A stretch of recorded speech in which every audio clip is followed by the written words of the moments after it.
and welcome to Fast and Factual on Firstpost, where we get you the 50 top stories from across the world. I'm Alison Lagrange, live from Durban, South Africa. Let's begin. With our top stories, Israel launched an airstrike on Rafah city in southern Gaza last night. According to the officials in Gaza, the Israeli attack killed at least 35 Palestinians. The strike hit tents housing displaced Gazans. However, the Israeli military says its air force struck a Hamas compound and killed 2 of their commanders. Now, the Israeli strike on Rafah city followed a missile attack by Hamas. Hamas launched a barrage of rockets on Tel Aviv for the first time in 4 months. The Israeli military said 8 rockets were fired from Rafah, but several were intercepted. Leaders of China, Japan and South Korea held a rare summit in Seoul. The trio reiterated calls for the denuclearization of North Korea and the stability of the Korean Peninsula. The summit aimed to revitalize free trade agreement negotiations between the 3 nations. The talks have been stalled since 2019. According to Japan, North Korea is planning to launch another satellite between the 27th of May and the 4th of June. Pyongyang is reportedly planning to put a second military reconnaissance craft into orbit. Using diplomatic channels in Beijing, Tokyo has sought to halt Pyongyang's plans. South Korea has called the impending satellite launch a provocative act. Burkina Faso's military junta has postponed the transition back to democracy by 5 years. The junta seized power in a coup in 2022 and was supposed to hand over power on the 1st of July this year. But as things stand, Burkina Faso won't see civilian rule till at least 2029. Now for updates from India's ongoing parliamentary elections. Voting for the 6th phase of the parliamentary election concluded on Saturday. The Election Commission of India has released voter turnout data. The voter turnout across 6 states and 2 union territories was over 61%. In India's capital, New Delhi, the voter turnout stood at a little over 54%. There was a record voter turnout in Kashmir's Anantnag Rajouri constituency. It recorded a turnout of 53%. Just before that, the last general election in 2019, the turnout was just about 9%. India's Prime Minister Narendra Modi congratulated Anantnag Rajouri voters for the record turnout. Meanwhile, the Prime Minister has criticized leaders from the opposition bloc, the India Alliance. He called them communal, racist and nepotists. His remarks came while he was campaigning for the 7th and final phase of the election. That wasn't the only jibe by India's Prime Minister. He criticized the Indian National Congress Party and the Samajwadi Party during a rally in the state of Uttar Pradesh. He said jihadis in Pakistan are praying for the opposition's victory. Meanwhile, as campaigning for Phase 7 continues, India's Home Minister Amit Shah is all set to hold 3 rallies in Uttar Pradesh today. He will visit the Kushinagar, Balia and Gosipur constituencies. Prashant Jagdev, a candidate from the Bharatiya Janata Party or the BJP, has been arrested in the state of Odisha. He was arrested for allegedly vandalizing a voting machine during voting for Phase 6 of the election on Saturday. Jagdev allegedly pulled a voting machine from a table during a spat with officials at the polling booth. The voting machine fell and broke. The Chief Minister of the state of Bihar, Nitish Kumar, made a major gaffe. Kumar said that he wished that India's Prime Minister had another term as Chief Minister. That would effectively mean a major demotion for India's Prime Minister. Kumar made these remarks during an election rally near the city of Patna. Now, Delhi's Chief Minister Arvind Kejriwal has filed a petition in India's Supreme Court. He is seeking an additional 7 days of interim bail, citing serious health concerns. Kejriwal was arrested in a money laundering case, but he was granted interim bail to campaign for the elections until the 1st of June. He has been directed to surrender and returned to jail on the 2nd of June. Meanwhile, Kejriwal criticized India's ruling BJP government, saying that the country's freedom, constitution and democracy are in danger. The remarks were made during an election rally in the state of Punjab. Kejriwal called upon the people of Punjab to once again be at the forefront to save India. The Congress party leader, Priyanka Gandhi Vadra, also lashed out at the BJP. She asked why there was no prosperity in India if the country's economy is growing at a rapid pace. She added that unemployment is at its highest level in 45 years. The remarks were made while Gandhi Vadra addressed her first poll rally in Punjab yesterday. Moving on to climate news now, Cyclone Remal made landfall in the coastal areas of the Indian state of West Bengal yesterday. At least 2 people were killed in the city of Kolkata due to the storm. Flight services were initially suspended, but they have now resumed. The West Bengal administration had earlier evacuated at least 100,000 people from high-risk areas. A deadly landslide that struck Papua New Guinea on Friday has buried more than 2,000 people. This is according to a letter that the country's government sent to the United Nations. According to the UN, at least 670 people have died so far. In the US, severe storms and deadly tornadoes claimed the lives of at least 18 people over the weekend. Deaths were reported in the states of Texas, Oklahoma, Arkansas, and Kentucky. Tens of thousands of residents were without electricity across the region. At least 3 people have died in Armenia and Georgia due to floods caused by heavy rain. About 230 people were evacuated from their homes in North Armenia. Armenia has asked Russia to send troops to help with the flooding. And fresh spells of rainfall have caused more flash floods in Afghanistan. The provinces of Badakhshan and Baghlan have been impacted. Officials say at least 15 people have been killed due to the flooding. 10 of the deceased were from the same family. Torrential rains had killed more than 300 people in Afghanistan earlier this month. On to business and tech news now. France's finance minister, Bruno Le Maire, has said that China's excessive production capacity is a threat to the entire world economy. Le Maire's warning came during a meeting of G7 countries. The French finance minister said that G7 countries need to assess China's industrial practices. And this comes after the US raised similar concerns about China's production capacity. Meanwhile, the French Prime Minister Gabriel Attal has said that the government plans to cut unemployment benefits. The plan includes reducing the maximum time people can receive unemployment benefits from 18 months to 15 months. The government aims to save nearly $4 billion each year with this cut. The French Prime Minister claims that the changes are not to save money, but to get more people into the workforce. Iran has reportedly approved a plan to raise its crude oil output by 500,000 barrels per day. The plan was approved by an economic council headed by Iran's interim president, Mohammad Mokhtari. Now, the West Asian country wants to extract 4 million barrels of crude oil per day. Australian mining giants Rio Tinto and the BJP Group will be collaborating soon. The firms will jointly test electric mining trucks in their operations. BHP and Rio Tinto will deploy battery-operated trucks in their mines in Pilbara region of Western Australia.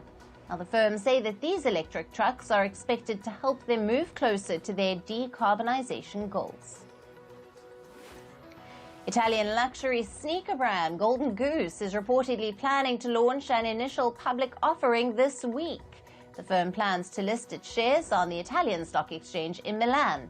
As per reports, Golden Goose is expected to be valued at over $3 billion during the IPO. And China has set up a $47.5 billion investment fund for its semiconductor industry. This is the country's third and largest ever investment fund to boost the chip sector. The fund is backed by China's central government and various state-owned banks, including the Industrial and Commercial Bank of China. China has been trying to boost domestic chip makers to achieve self-sufficiency in the sector. This is amid a series of restrictions imposed on Chinese tech firms by the US. Meanwhile, Chinese Premier Li Keqiang has met with the chairman of the South Korean tech giant Samsung, and he has asked the Samsung chief to expand investments in China. Li Keqiang said that China will improve the business environment for foreign companies in the country. Now, Elon Musk's artificial intelligence startup, XAI, has raised $6 billion in a new funding round. The fundraiser was led by investors like Sequoia Capital and Fidelity Management, among others. XAI said that the money will be used to bring its first product to market.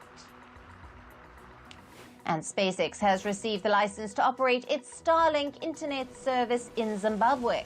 Zimbabwe's president has said that the decision will help to provide high-speed internet throughout the country. Starlink's operations were suspended in the country last month. This is after it was found that SpaceX was providing internet services in Zimbabwe without a license. And in the United States, the families of shooting victims have sued the video gaming firm Activision. 19 children and 2 teachers were killed in a school shooting in the city of Uvalde in 2022. The victims' families claim that the shooter was a player of Call of Duty, one of Activision's games. The lawsuit claims that Activision has allegedly helped create a youthful consumer base for assault rifles. And the lawsuit also accuses the social media firm Meta of advertising guns to minors. Moving to sports news now, we start with cricket. Kolkata Knight Riders have emerged as the champions of the IPL 2024. They beat the Sunrisers Hyderabad by 8 wickets in the final on Sunday. Batting first, Hyderabad posted a paltry 113 runs. Andre Russell starred with the ball and picked up 3 wickets for KKR. During Kolkata's innings, Venkatesh Iyer led the run chase with the bat, scoring an unbeaten 52. Kolkata chased down the target of 114 with almost 10 overs to spare. The West Indies handed a 3-0 whitewash to South Africa in a T20 international series that concluded yesterday. In the third match, South Africa opted to bat first and ended at 163 for 7. The West Indies reached the target comfortably with more than 6 overs to spare. The result gives the West Indies a boost ahead of the upcoming T20 World Cup. In football, Barcelona completed their season with a 2-1 victory over Sevilla in La Liga yesterday. Barca took the lead in the 15th minute through Lewandowski.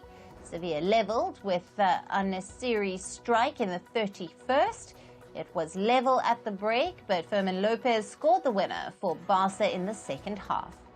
This was Barcelona's final game with their coach Hernandez, who was sacked last week. Manchester United stunned Premier League champions Manchester City 2-1 in the FA Cup final. First half goals from Alejandro Garnacho and Kobe Mainoo gave the United the lead. City pulled one through Jeremy Doku in the 87th minute, but by then it was too late to salvage the match. This means United and their coach Erik ten Hag end their turbulent season on a positive note. In tennis, men's world number 3 Carlos Alcaraz has entered the second round of the French Open.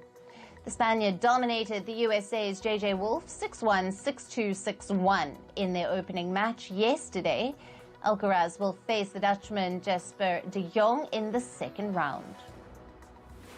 4-time Grand Slam champion Naomi Osaka also won her opening match at the French Open. Japan's Osaka defeated Italy's Lucia Bronzetti 6-1, 4-6, 7-5. Osaka will now face either world number 1 Iga Swiatek or Leolia Zonzon. And in Formula One news, Ferrari racer Charles Leclerc has won the Monaco Grand Prix for the first time in his career. A collision between 2 Haas cars and Red Bull Sergio Perez resulted in a red flag that temporarily halted the race. However, after the restart, Leclerc managed to maintain control. McLaren's Oscar Piastri finished second and Ferrari's Carlos Sainz finished third. And in badminton, Indian shuttler PV Sindhu's title drought continues. Yesterday, she lost in the finals of the Malaysia Masters to China's Wang Ziyi. Sindhu got off to a good start, winning the first set 21-16, but Wang recovered to defeat Sindhu 21-5, 21-16 in the next two sets. In athletics, the Indian javelin thrower Neeraj Chopra has pulled out of the Ostrava Golden Spike 2024 athletics meet. The reigning Olympic champion faced discomfort in his thigh region during training some weeks ago. Chopra said he doesn't want to risk anything before the Paris Olympics. So, as a precautionary measure, he withdrew from the Ostrava meet. And India's Deepa Karmakar made history at the 2024 Asian Gymnastics Championships in Uzbekistan. She bagged a gold medal in the women's vault apparatus. Karmakar's victory marks the first time an Indian gymnast has ever won a gold at the event. And now moving to some news from the world of entertainment. Now, American filmmaker Sean Baker's Anora has won the Palme d'Or, which is the Cannes Film Festival's top award. The film is a comic but devastating Brooklyn odyssey about a sex worker who marries the son of a wealthy Russian oligarch. Meanwhile, India's All We Imagine as Light won the Grand Prix, which is the second highest honor at Cannes. And actor Anasuya Sengupta created history for India. She became the first Indian actor to win the Best Actress award at the Cannes Film Festival. She was felicitated with the award for her role in the film called The Shameless. The Best Actor award went to Jesse Plemons for Kinds of Kindness. An American rapper, Nicki Minaj, was detained at Amsterdam airport in the Netherlands. She was held on suspicion of carrying drugs with her. However, she was later released after reportedly paying a fine.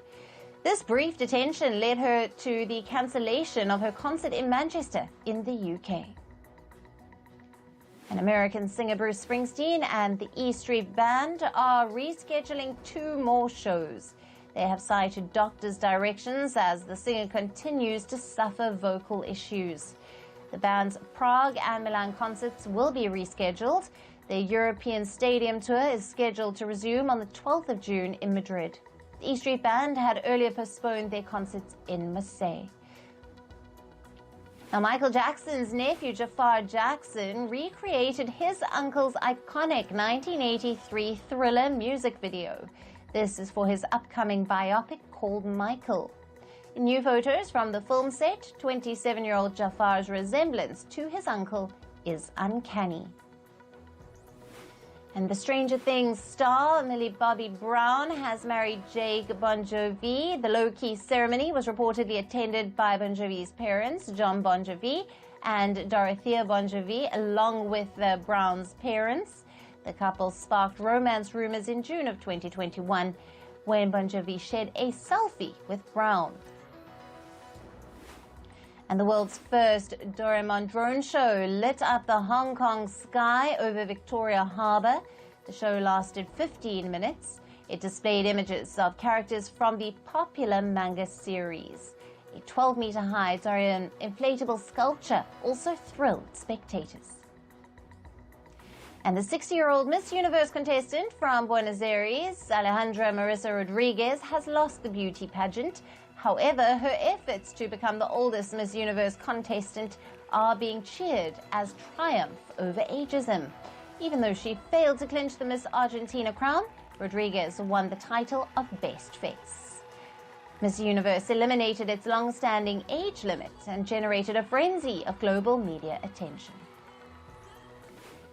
American songwriter Richard M. Sherman died at the age of 95. He was one half of the prolific award-winning pair of brothers who helped form millions of childhoods by writing memorable songs for Mary Poppins, The Jungle Book, and It's a Small World. The duo won 2 Academy and a Grammy Award. The Walt Disney Company announced Sherman's death in Los Angeles hospital due to age-related illnesses. General Hospital series actor Johnny Wachter has died at the age of 37. His agent has confirmed the news. Remembering his late client as a spectacular human being, Wachter was reportedly shot and killed in Los Angeles on Saturday. And that's all for today's episode of Fast and Factual. Thank you for watching. Stay tuned to First Post.